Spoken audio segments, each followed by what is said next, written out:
Today, Jane and her employees will give us a tour of the McRanch and teach us how to raise sheep and process their wool.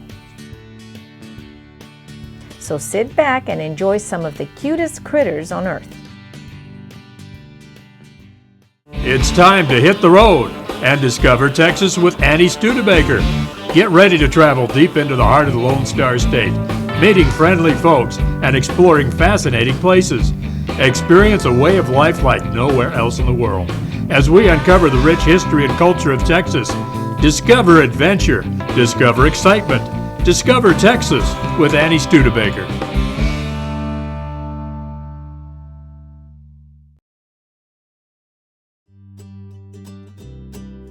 Jane started things off with a visit to the sheep, alpacas, and Angora goats. I was surprised to see how much wool was on the sheep. Okay, here's something very interesting. We drove all the way to Dripping Springs in Texas. I'm amazed.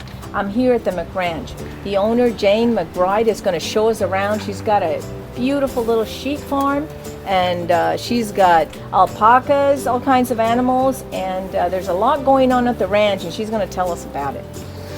Hi, lady. Tell me. Hello. Tell me about your ranch. Okay, well, we've been here 20-some years, and we started off with cashmere goats, actually, and then llamas.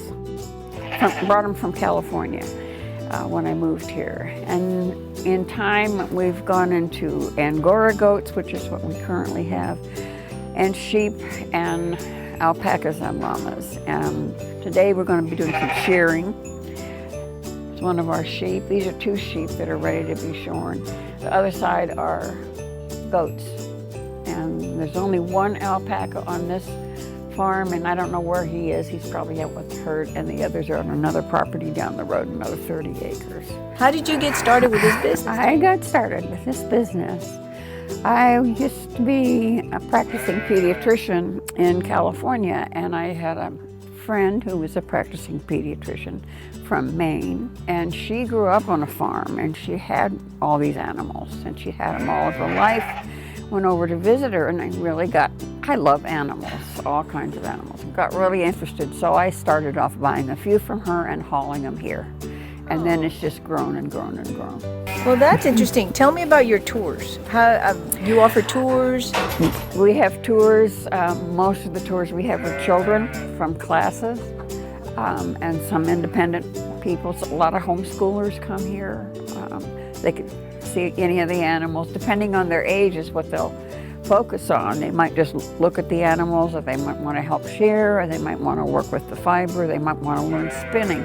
We've been to a farmer's market where we took the wheel, and a lot of the kids learned to spin and card and loved it. Now those were school, junior high. Well, I'm going to act like a school kid today. I want you to teach me, you and your employees, to teach me how to do a little bit of this stuff. This sounds interesting. I would love to have some sheep on my homestead.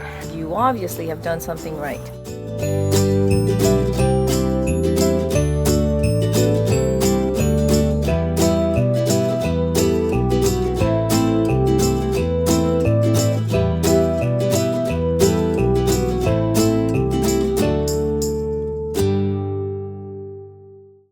Okay, we're here with Anais and Elaine, and they're going to show me how they shear a sheep.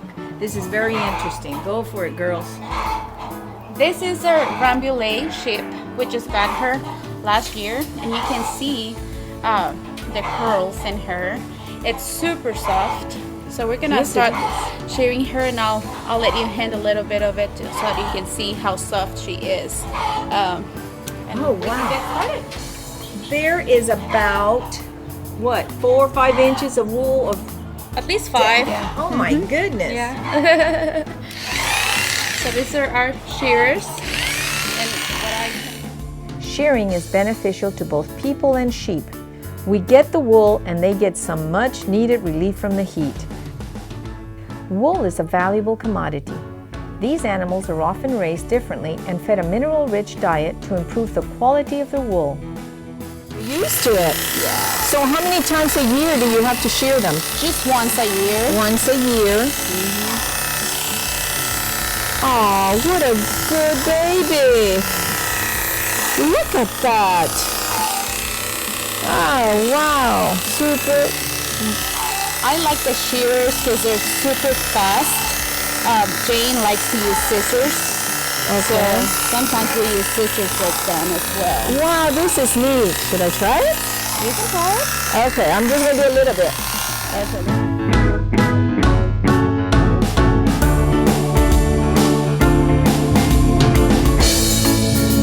Anais and Elaine are experienced shearers. They were very careful not to cause any stress to the sheep. She's starting to thin out, huh? This is awesome. Do you want to do the other side, Elaine? Try. Look at that. Wow. Very, very nice. A single sheep can produce 8 to 10 pounds of wool.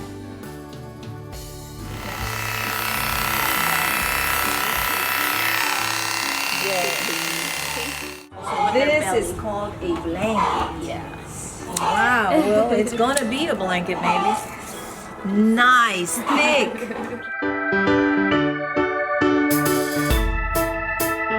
Well, definitely, this is a good way to be sustainable because you could use it, like Jane said, for all this stuff, like insulation, mulching. Wow, this is great.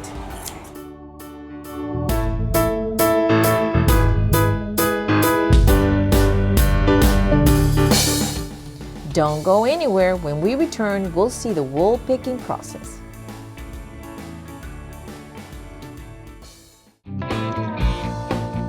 Hold on to your hat. We'll be right back.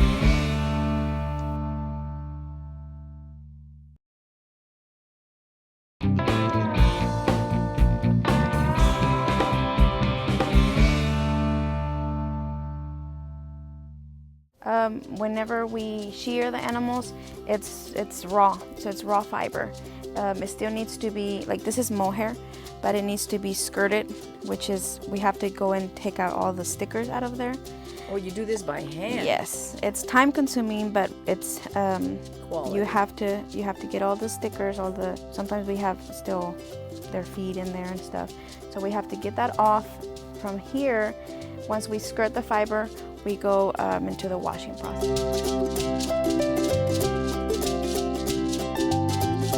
This one is called a picker, and what it does is separates the wool. After we wash it and dry it, if we want to make it fluffy. So it comes out like cotton? Yes, it would come out like this. What do you mean like this? It would separate the fiber because sometimes it's like together once we wash Clumped it. up. Yes. Oh, okay. And so it's gonna separate the fiber. Oh, And so okay. what we do. Open up your fibers. It's just like brushing your hair, you know. Awesome. So what we do, it's got. Oh, it's manual? Yes. I see what you're fiber in doing. because it gets in between the nails. You don't want to stick your hand in there. But Oh gosh, that looks dangerous. it will separate, and usually it will come out this way, but it will come out softer. Oh, definitely. Yes. That apart. This one's already been picked, but it makes it softer and it makes it easier. Oh, yeah, I don't feel the clumps anymore. Nice, nice, if, nice. if there's also some still like things in the fiber, it's gonna take it out. Oh, let me try that. Okay, here we go. This is not, let's see, massive strength here. No, it's just, good grief. Just try this. There. Oh, give it some momentum. Oh, I see now we're talking. Nice. And they're awesome. And then we'll just kind of carefully pick out the fiber. If there's any, we put larger amounts in there, but if there's some in there, we just have to be careful to. And if it's Get it still clumped up, you put it back. Okay, I did it. My way.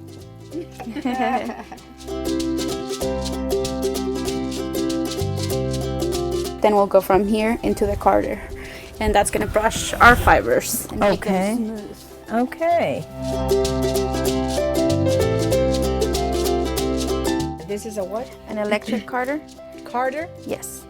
Okay, so this is where the wool that's already been separated comes to afterwards. And we can either felt from those, or we can spin the yarn. It just puts the fiber, and this is a really neat process because you can use raw fiber, or you can use the color fiber that we have here, and then you can also create different. You can mix them all together. What we do is just turn this on, and we'll turn this on, and then we'll slowly let the fiber pull through. Now that could be dangerous. Yes, it doesn't go very fast, but you do have to watch your fingers. Huh. So it's gonna pick.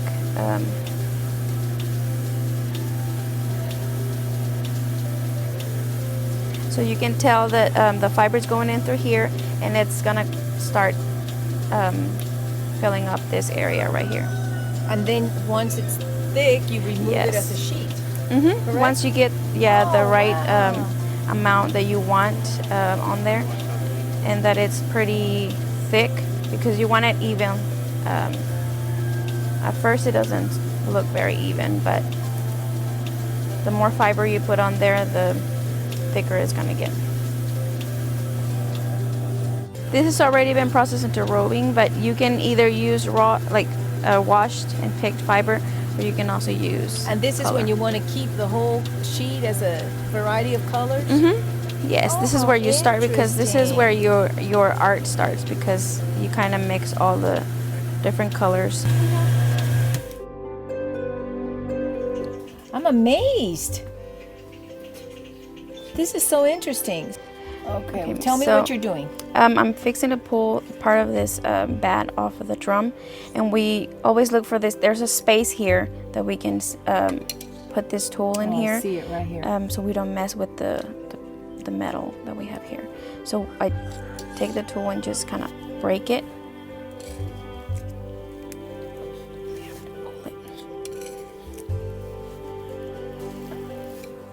Okay, let me try to break the last piece. Sure. Oh, just I break got it. Okay, now From here, we kind of have to separate it. separate it, and we use this brush to kind of get most of the fiber off the drum.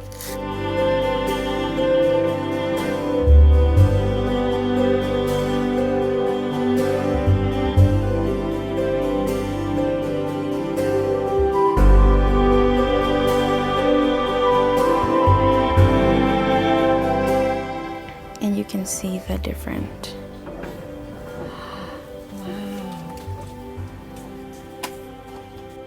Oh, wow. And from here, we could felt it, felted fabric, and we can. We've made like phone cases. Interesting. Wow, I'm amazed. I could almost wear this as a little shawl or hat or something. I like it. How exciting. When we come back, I get to spin yarn.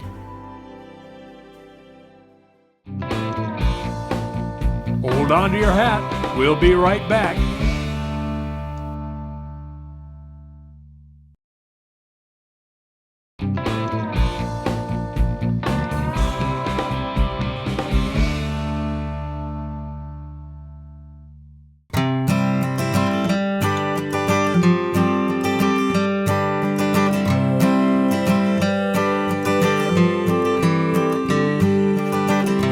Okay, so tell me what I'm looking at here. Okay, this is a spinning wheel.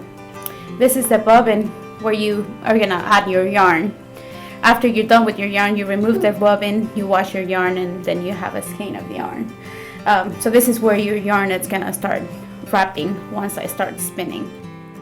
I want to see what makes it Go. what makes it turn this into that. This is amazing. This is so soft. Seriously, look at this. Look at this. So you connect it. I'm gonna connect this to this one so that I can start making some yarn out of this. So I ripped a little bit of it, make it like a little rope. Okay. So then I'm gonna start pulling my fibers to make, because if I were to spin this, You tell me that's this is going to gonna turn that thin? yes. That's a lot of wool. What I'm gonna do is I'm gonna do what we call draft which is mean pull your fibers but don't break them. Just to make it thinner. See how that's turning thin? You're gonna start treadling. You're gonna start treadling. So what's making the yarn is that it's turning it, it's spinning it, it's making it strong. So I keep drafting. Oh, so you just pull it to stretch it a little bit. Yes, to make it thin.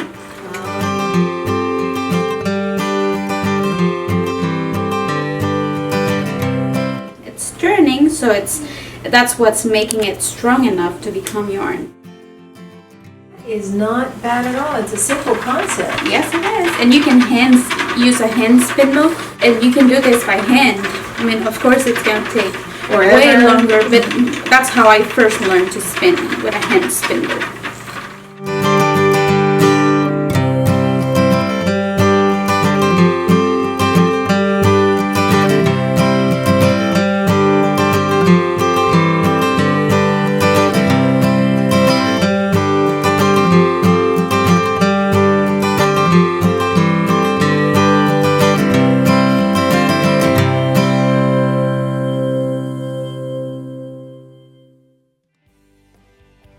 Can I try it? Yes, you can. Can we move this a little bit this way? Okay, here goes the probe.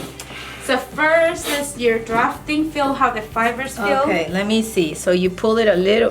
I didn't pull where the hoop. How do you do it? So you hold it from here, but you're gonna have to draft from this far. Oh, okay. Oh, I see. So you hold it from here, and you're gonna have to. I see. I got it. I got it. Because if you try to pull it from here, it won't. So I start pushing this a little bit. And then Okay, this let line. me tell you something. This takes practice. It does, just like everything else. Okay, so, oops, I broke it. I did it purposely.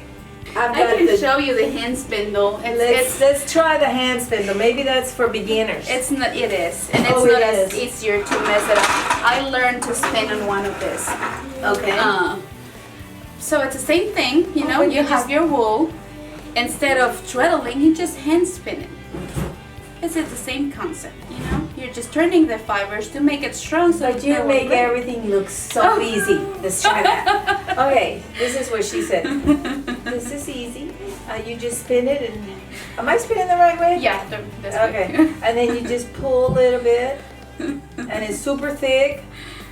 Boy, that could really build some muscles in my hand right there, wrist, and the whole 9 yards. Wow, is it going? It's going. So now you have a lot of twist here. So you need to let your fibers feed in it. See, you need to. I don't understand why it's gathering up here.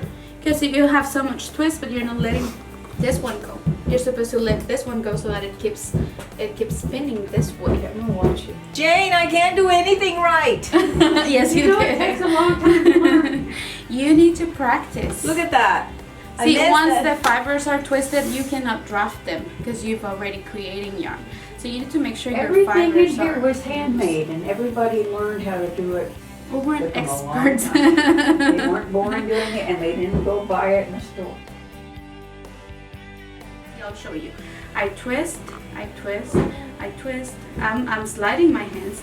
I'm not holding my hands here because if I keep doing that, then it's gonna do that. Oh, good. See, I thought I had tangles up there. Okay, So but I let it see what go. you don't want. That's Yeah, way you don't too want much. that, yes. That means you're not drafting enough. Yes. So you have to keep letting it go so that the twist keeps going this way and not just in the first part of it.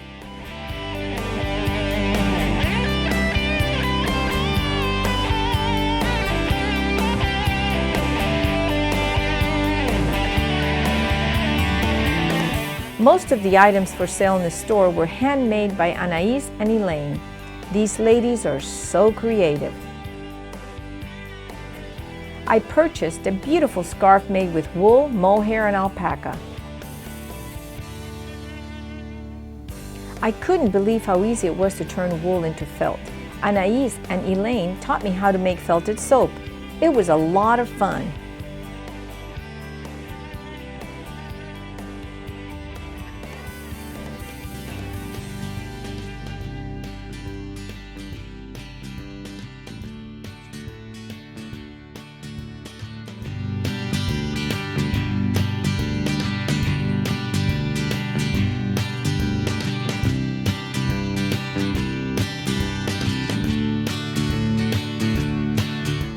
I hope that you enjoyed this episode. Not only did I get to meet some friendly people, but this has also been a great learning experience. Although it was not easy for me to spin yarn, I am determined to learn. But you make everything look so easy. Let's try that. Okay, this is what she said. This is easy. You just spin it and... Am I spinning the right way? Yeah. I'm so glad that I got to see the cutest woolly animals on earth. This is Annie Studebaker with Discover Texas. Until next time.